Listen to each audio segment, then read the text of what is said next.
Dream painters are artists who didn't just paint what they saw, they painted what they dreamed.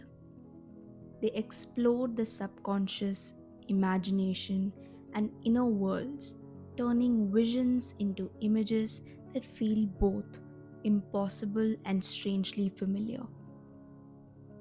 Some, like Dalí, became legends, but many others were forgotten. Their dreamscapes hidden in the shadows of art history.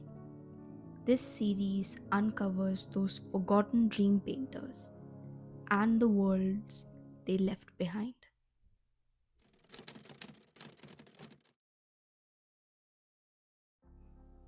Kay Sage was born in 1898 in Albany, New York. She came from privilege but chose not to live the life expected of her. Her first formal training in art was at the Corcoran School of Art and Design in Washington, D.C., before she moved to Rome to continue her studies. In Italy, her life took a dramatic turn. She married Prince Ranieri di San Faustino. On the surface, she had everything: wealth, comfort, and a title. But for Sage, that life was a cage. She later described those years as a life full of leisure, yet empty of creativity. Though she did take painting lessons and exhibited some of her abstract works in Milan in 1936. After 10 years, she broke away.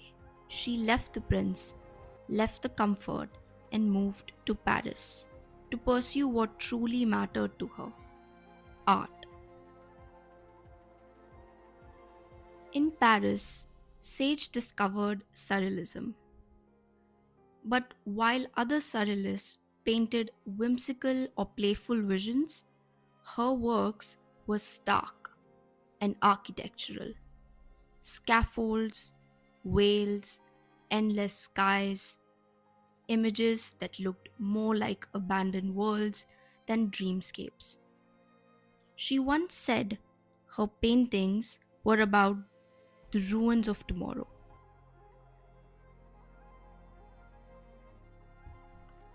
Sage also had a penchant for writing.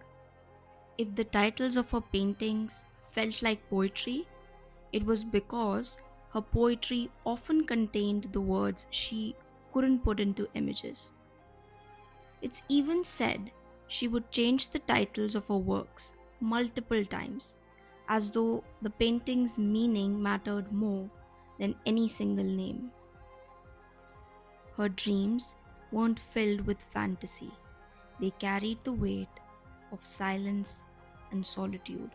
In 1940, Sage married surrealist painter Yves Tanguy, and the two shared a deep creative bond.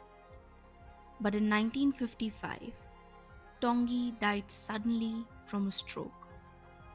Her art shifted again. The scaffold seemed more fragile, the horizons emptier. Her paintings became visual echoes of grief. As time passed, Sage's health declined. Her eyesight weakened, and with it, her ability to paint freely. Her later works seem like premonitions, structures unraveling, collapsing, fading into vast skies.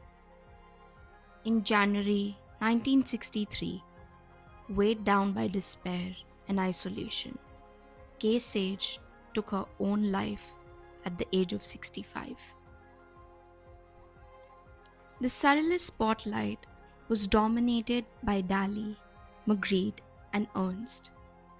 Even among women surrealists like Leonora Carrington or Remedios Varo, Sage's stark architectural style felt too bleak for many audiences, and so her name slipped into the shadows. But her paintings remain, capturing a different kind of dream, not playful or fantastical, but the dream of waiting, of silence, and of emptiness. Kay Sage painted not the dreams that dazzle, but the dreams that haunt, forgotten by history, but unforgettable once you see them. In the next episode, we'll step into the world of Leonora Carrington, where dreams transform into hybrid creatures, myths, and alchemy.